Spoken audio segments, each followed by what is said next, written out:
നമസ്കാരം. മലയാളി വാർത്തയിലേക്ക് സ്വാഗതം. സൗമ്യ വധക്കേസിലെ ശിക്ഷ അനുഭവിക്കുന്നതിനിടയിൽ ജയിലിൽ ചാടിയ ഗോവിന്ദച്ചാമിയെ കണ്ണൂരിൽ നിന്ന് തന്നെ പിടികൂടാൻ പോലീസിന് സാധിച്ചു. വളരെ നാണം കെട്ട സംഭവമാണെങ്കിൽ പോലും കണ്ണൂരിൽ നിന്ന് തന്നെ പോലീസിന് പിടികൂടാൻ സഹായിച്ചത് ഒരു ദൃക്സാക്ഷി തന്നെയാണ്. അദ്ദേഹം ജോലി സ്ഥലത്തേക്ക് പോകുന്നതിനിടയിൽ ഇങ്ങനെ ഒരാളെ കണ്ടു. അങ്ങനെ സംശയം തോന്നിയപ്പോൾ ബൈക്ക് ഒന്ന് സ്ലോ ആക്കി. അങ്ങനെയാണ് ഇയാളിലേക്ക് ഇത് ഗോവിന്ദച്ചാമിയാണെന്ന് മനസ്സിലാക്കുകയും അയാൾ അടുത്തേക്ക് പോകുമ്പോൾ ഒരു ഓട്ടോറിക്ഷക്കാരന്റെ സഹായത്തോടു കൂടി ഇയാളുടെ അടുത്തേക്ക് പോകുമ്പോൾ ഇയാൾ ഓടി പോവുകയായിരുന്നു. പിന്നീട് ഗോവിന്ദച്ചാമി എന്ന് വിളിച്ചപ്പോൾ ഇയാൾ പതറി പിന്നീട് വീണ്ടും ഓടുന്നതാണ് കണ്ടതെന്ന് പറയുന്നു. പിന്നീട് ഒരു വീട്ടിൽ നിന്നാണ് ഇയാളെ പിടികൂടുന്നത്. ആൾതാമസമില്ലാത്ത വീട്ടിൽ നിന്നുമാണ് ഇയാളെ ഇപ്പോൾ പിടികൂടിയിരിക്കുന്നത്. കറുത്ത പാന്റും കറുത്ത ഷർട്ടും ധരിച്ച ഇയാളെ കണ്ടെന്ന ഒരാളുടെ മൊഴിയുടെ അടിസ്ഥാനത്തിൽ നടത്തിയ തെരച്ചിലാണ് ഇയാളെ കണ്ടെത്തിയത്. DCC ഓഫീസ് പ്രവർത്തിക്കുന്ന തളാപ്പ് ഭാഗത്തെ കുറ്റിക്കാട്ടിലാണ് ഇയാൾ ഒളിച്ചിരിക്കുന്നതായാണ് വിവരം. പക്ഷേ ഇയാൾ നേരെ അവിടുന്ന് ചാടി കുറ്റിക്കാട് വഴി വേറെ തൊട്ടപ്പുറത്തെ ഒരു വീട്ടിലേക്ക് ഒളിച്ചിരിക്കുകയായിരുന്നു.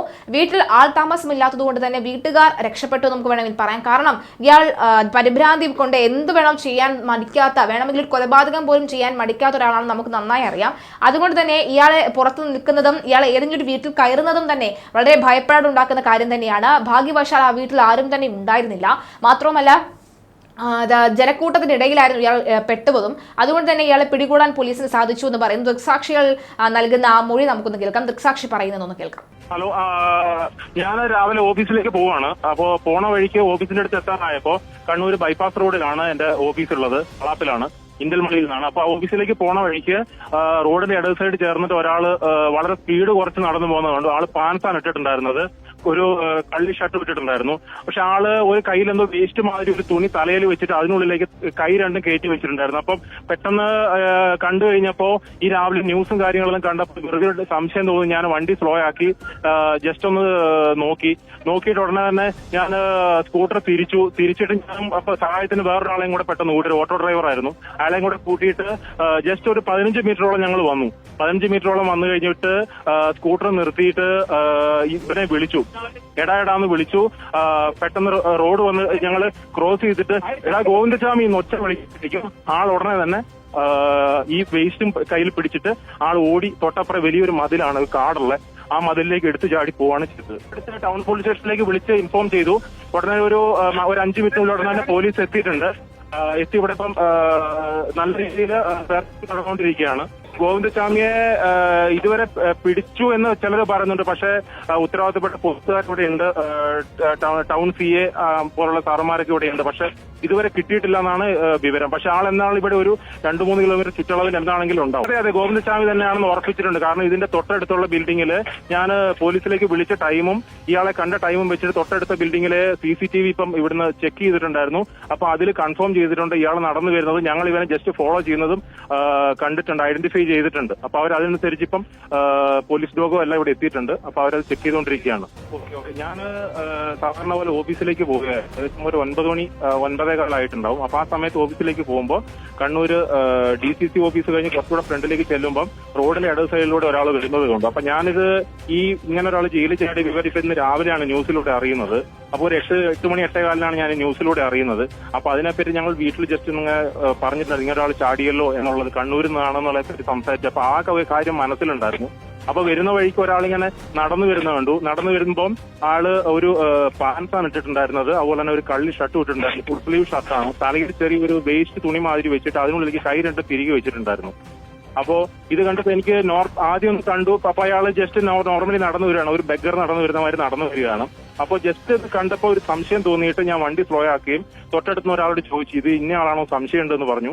അപ്പോൾ ഉടനെ തന്നെ അവർ നമുക്ക് നോക്കാന്ന് പറഞ്ഞിട്ട് ഉടനെ തന്നെ ഞങ്ങൾ വണ്ടി തിരിച്ച് ജസ്റ്റ് ഒരു 10-15 മീറ്റർ ഇവന്റെ പുറകെ വന്നു. അപ്പൊ ഞങ്ങൾ ഇവരെ വിളിക്കുമ്പോഴേക്കും ഇവൻ കുറച്ച് നടത്ത സ്പീഡ് കൂട്ടി ഞങ്ങൾ വണ്ടി നിർത്തി ഉടനെ റോഡ് ക്രോസ് ചെയ്ത് ഇവനെ വിളിച്ചു. എടാന്ന് വിളിച്ചു, നിന്നില്ല. ഗോവിന്ദച്ചാമി എന്ന് വിളിക്കുമ്പോഴേക്കും ആൾ പെട്ടെന്ന് ഒരു പോക്കറ്റ് റോഡ് വഴി കയറി ഓടുകയാണ് ചെയ്തിട്ടുണ്ടായിരുന്നത്.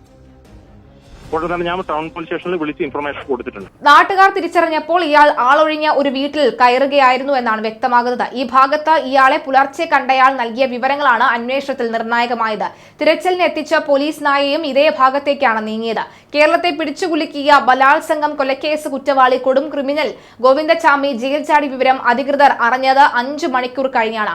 ഇപ്പോഴിതാ 8ാം മണിക്കൂറിൽ ഗോവിന്ദച്ചാമി പിടികൂടുകയാണ്. രാവിലെ പരിശോധനയ്ക്കിടെയാണ് ഗോവിന്ദച്ചാമി സെല്ലിലില്ല എന്ന വിവരം മനസ്സിലായത്. അതീവ സുരക്ഷയുള്ള ജയിലിൽ നിന്നാണ് ജീവപര്യന്തം തടവ് ശിക്ഷ അനുഭവിക്കുന്ന ഗോവിന്ദച്ചാമി രക്ഷപ്പെട്ടു എന്ന വിവരം പുറത്തുവന്നത്. അർദ്ധരാത്രി 1:10 ഇയാൾ ജയിൽ ചാടിയത് എന്നാണ് ഇപ്പോൾ ലഭിക്കുന്ന വിവരം. ജയിൽ കമ്പി മുറിച്ചാണ് ഇയാൾ രക്ഷപ്പെട്ടിരിക്കുന്നത്. ഇലക്ട്രിക് ഫെൻസിംഗ് പ്രവർത്തിച്ചില്ല എന്നും കരുതപ്പെടുന്നുണ്ട്. ഒരു കൈ ഇല്ലാത്ത ഗോവിന്ദച്ചാമി അരം പോലുള്ള ആയുധം ഉപയോഗിച്ചാണ് സെല്ലിന്റെ കമ്പി വളച്ചത് എന്ന് കരുതുന്നു. കണ്ണൂർ സെൻട്രൽ ജയിലിന്റെ മതിൽ ചാടിക്കടക്കാനായി ഇയാൾ തുണി കെട്ടിത്തൂക്കി ഫെൻസിംഗിൽ കൊളുത്തി ഇയാൾ ചാടുകയായിരുന്നു എന്നാണ് വ്യക്തമാകുന്നത്. പക്ഷേ ഫെൻസിംഗിൽ കറണ്ട് ഉണ്ടായിരുന്നില്ല. ജയിൽ വളപ്പിൽ ഉണ്ടായിരുന്ന വീപ്പകൾ ഇതിനായി ഉപയോഗിച്ചെന്നും സംശയമുണ്ട്. ഇലക്ട്രിക് ഫെൻസിംഗ് അടക്കമുണ്ടായിട്ട് എങ്ങനെ അത് മറികടക്കാനായി എന്ന ചോദ്യവും ഉയരുന്നുണ്ട്. ഏകദേശം 7.5 മീറ്റർ ഉയരമുള്ള മതിലാണ് ഒരു കൈ മാത്രമുള്ള പ്രതി ചാടിക്കടന്നത്. അതീവ സുരക്ഷയുള്ള ജയിലിൽ നിന്നാണ് ഇയാൾ ചാടി രക്ഷപ്പെട്ടത്.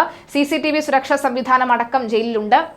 മാത്രമല്ല ഇയാൾ രക്ഷപ്പെട്ടിടങ്ങളിലെ CCTV ദൃശ്യവും കൂടി പരിശോധിക്കുന്നുണ്ട്. പരിശോധനയിൽ നിന്നാണ് വ്യക്തമാകുന്നത്. എന്തായാലും ഇയാൾ തന്നെയാണ് എന്ന് ഉറപ്പിച്ചിട്ടുണ്ട്. എന്തായാലും പിടികൂടിയ അദ്ദേഹം അല്ലെങ്കിൽ അത് കണ്ട ദൃക്സാക്ഷി തന്നെയാണ് കേസിലെ നിർണായക വിവരങ്ങൾ കൈമാറിയത്.